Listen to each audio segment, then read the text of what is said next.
Of camera story के सभी दर्शकों का हार्दिक स्वागत है। दोस्तों, आप सब कैसे हैं? आशा करती हूँ आप सभी लोग अच्छे होंगे। दोस्तों, आज हम एक कहानी सुनने वाले हैं। आज हमारी कहानी का टाइटल है रहस्यमय दरवाजा। आइए दोस्तों, फिर इस कहानी को हम सुनते हैं। रहस्यों से जुड़ी कहानियाँ पढ़ने में और लिखने में और आपको सुनने में दिलचस्प लगती है, लेकिन कुछ रहस्य ऐसे भी होते हैं जो होते तो काल्पनिक है, लेकिन वास्तविकता बनने देर नहीं लगती।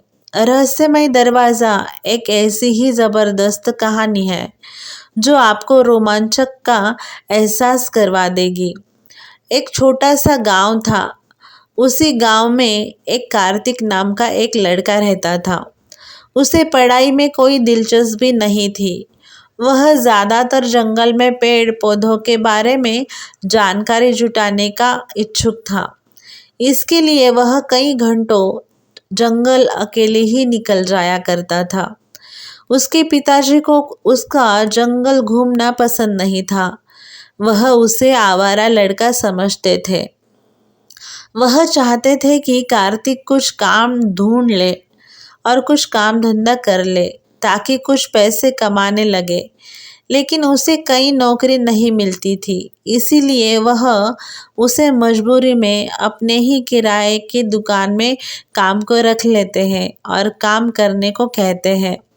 कार्तिक को दुकान में काम करने में कोई रुचि नहीं थी, लेकिन अपने पिताजी का दिल रखने के लिए उन्हीं के साथ दुकान में बैठने लगता है।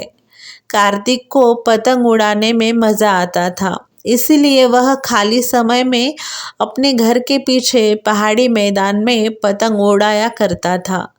कार्तिक की जिंदगी का कोई लक्ष्य नहीं था, इसीलिए वह अपने काम में लापरवाही करता रहता था। कार्तिक के पिताजी जानते थे कि किराने की दुकान का काम कार्तिक के बस की बात नहीं है, लेकिन उन्हें लग रहा था कि शायद वह काम सीख जाएगा। एक दिन बात ये हो गई कि एक दिन की बात है, कार्तिक दुकान में बैठा होता है। उसी समय एक ग्राहक आकर कार्तिक से छुट्टे पैसे मांगता है और कार्तिक बिना नोट चेक किए उसे खुले पैसे दे देता है और उसका नकली नोट अपने पास रख लेता है। और जब कार्तिक के पिताजी दुकान पर आते हैं तो वह नकली नोट उनके हाथ लग जाती है। और जब उन्हें सारी बात पता चलती है तो वह बहुत गुस्सा हो जाते हैं और गुस्से से कार्तिक को दुकान से निकाल देते हैं और कहते हैं, तुम दोबारा दुकान पर मत बैठना। कार्तिक को अपने पापा की बात बहुत बुरी लगती है।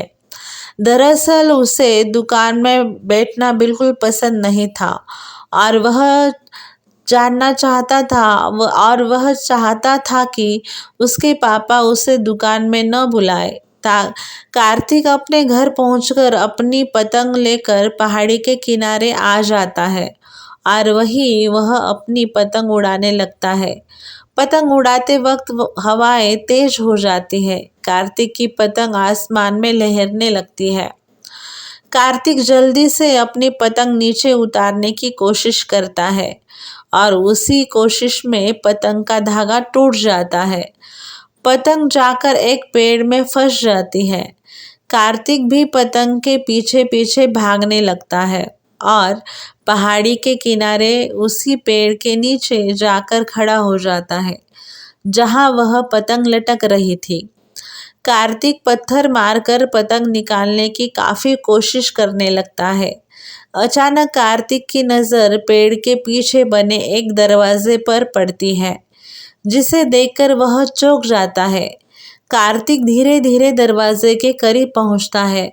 उसे ताज्जुब होता है कि इस वीरान जंगल पर और इस वीरान जगह पर पहाड़ के अंदर दरवाज़ा कैसे हो सकता है। दरवाज़ा रहस्यमय लग रहा था। कार्तिक हिम्मत करके दरवाजे को खोल देता है। दरवाज़ा खुलते ही कार्तिक की आंखें फटी की फटी रह जाती है, क्योंकि सामने एक स्वर्ग से भी सुंदर रहस्यमय दुनिया नजर आ रही होती है। कार्तिक धीरे धीरे दरवाजे के अंदर बनी सीढ़ियों से उतरने लगता है।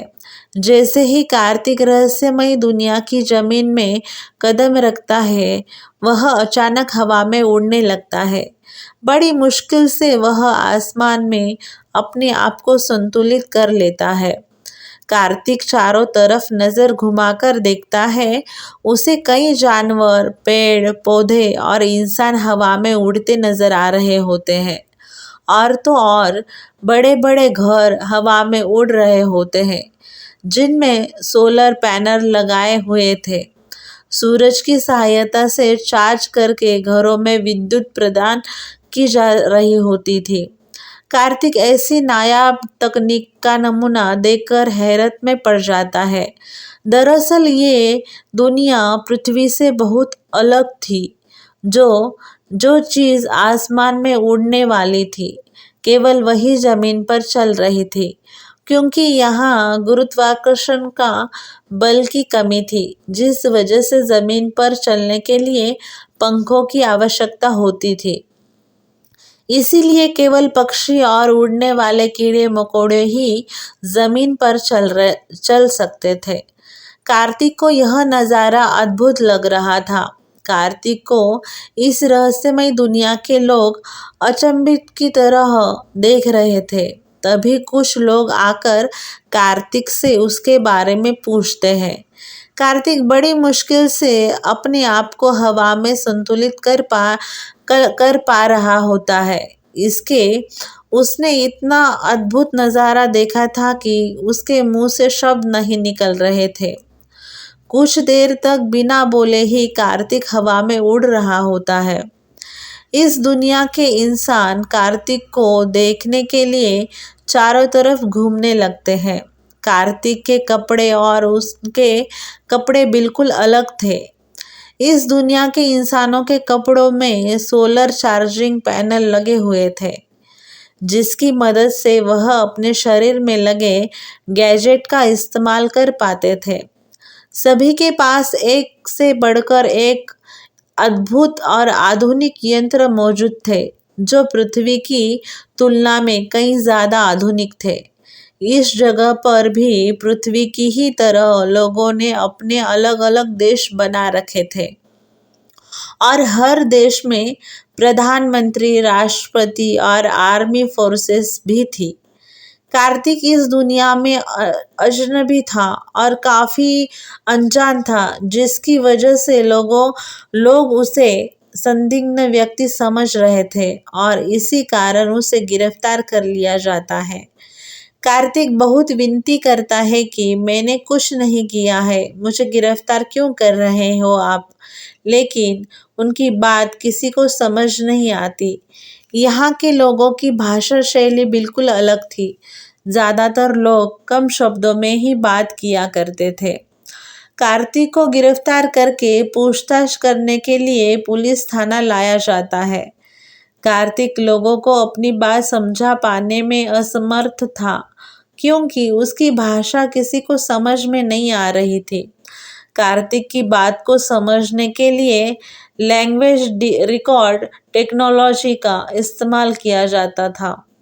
लैंग्वेज ट्रांसलेटर की मदद से उन्हें कार्तिक के बारे में बहुत हद तक जानकारी मिल जाती है और वह समझ जाते हैं कि कार्तिक कोई ऐसा व्यक्ति नहीं जिससे हमारी दुनिया को नुकसान पहुंचेगा, बल्कि यह पृथ्वी ग्रह से भटककर हमारी दुनिया में प्रवेश हो गया है। इस दुनिया के लोग कार्तिक को अपना मेहमान समझने लगते हैं। कार्तिक के खाने पीने के लिए शाही व्यंजनों की तैयारी की जाती है। कार्तिक इनके बदले व्यवहार से चिंतित था, क्योंकि वह इनकी बातों को समझ नहीं पा रहा था। जैसे ही कार्तिक को खाने की टेबल के सामने लाया जाता है, कार्तिक के चेहरे में मुस्कुराहट आ जाती है, क्योंकि वह काफ़ी देर से भूखा था। कार्तिक तुरंत खाने की टेबल के आसपास मंडराने लगता है और जैसे ही कार्तिक खाने का पहला निवाला मुंह में डालता है, उसे तुरंत उल्टी हो जाती है। खाने का स्वाद एकदम कड़वा था। कार्तिक को ऐसे खाने की बिल्कुल आदत नहीं थी। खाने का अपमान देखकर दूसरी दुनिया के लोगों को काफ़ी गुस्सा आ जाता है। वह इशारों में कार्तिक को खाने के लिए दोबारा कहते हैं, लेकिन कार्तिक उन्हें मना कर देता है। कार्तिक उन्हें इशारे से समझाता है कि अपने लिए खाना वह खुद ही बना लेगा, केवल उसे खाने पीने की चीज़ें उपलब्ध करा दीजिए। कार्तिक को पेड़ पौधों के बारे में पहले से ही अच्छी जानकारी थी। कार्तिक को किचन में भेज दिया जाता है और कुछ ही घंटों में मेहनत के बाद कार्तिक स्वादिष्ट खाना तैयार कर लेता है। कार्तिक के खाने की खुशबू से इस दुनिया के लोगों के मुंह में पानी आ जाता है। वह भी कार्तिक का बनाया हुआ खाना चखना चाह रहे थे। कार्तिक सभी को खाने के लिए आमंत्रित करता है। कार्तिक का बनाया हुआ खाना खाते ही सभी कार्तिक के दीवाने हो जाते हैं। उन्होंने आज तक इतना स्वादिष्ट खाना नहीं खाया था। इस दुनिया में पृथ्वी की तुलना में खाने के अलावा सभी चीज़ें बेहतर थी, लेकिन आज इन्हें खाने के लिए असली स्वाद का एहसास हो चुका था। कार्तिक के बनाए हुए खाने की बात दूर दूर तक फैल जाती है।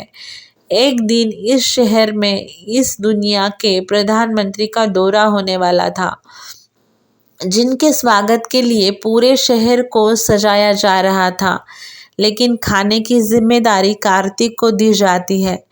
कार्तिक अब इन लोगों के इशारों को समझने लगता था और उसे भी इस दुनिया में मज़ा आने लगा था। जैसे ही प्रधानमंत्री का आगमन होता है, उनका जोरदार स्वागत किया जाता है और प्रधानमंत्री जी के भाषण के बाद भोजन की व्यवस्था की जाती है। प्रधानमंत्री के दौरे में एक से एक अधिकारी आए होते हैं और जैसे ही प्रधानमंत्री खाना खाते हैं, वह अपनी कुर्सी से उछल पड़ते हैं। कार्तिक के स्वाद का ऐसा नायाब नमूना पेश किया जाता था कि इस दुनिया में सभी उसके स्वाद के दीवाने होने लगते हैं। प्रधानमंत्री आदेश देते हैं कि कार्तिक को सर्वोच्च सम्मान दिया जाए और इससे खाना बनाने की सारी विधियाँ सीखी जाए। प्रधानमंत्री के आदेश से कार्तिक को इस दुनिया का प्रतिष्ठित नागरिक बना दिया जाता है।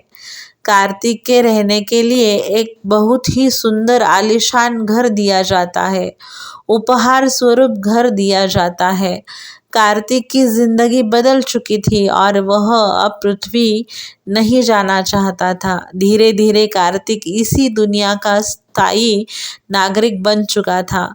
इसके बाद कार्तिक ने वह रहस्यमय दरवाज़ा कभी नहीं खोला और इसी के साथ ज़बरदस्त कहानी का समाप्त हो जाता है। दोस्तों, आपको ये रहस्यमय कहानी कैसी लगी? दोस्तों, आप सबको आज की कहानी कैसी लगी? आप सबको आज की कहानी अच्छी लगी हो तो कमेंट बॉक्स में कमेंट करना ना भूलें। दोस्तों, आप हमारे चैनल पर नए हो तो हमारा चैनल सब्सक्राइब करें, लाइक करें और ये कहानी अपने दोस्तों के साथ शेयर करना ना भूलें। चलो दोस्तों, कल मिलते हैं एक नई कहानी में। तब तक के लिए बाय दोस्तों, अपना ज़रूर ख्याल रखना।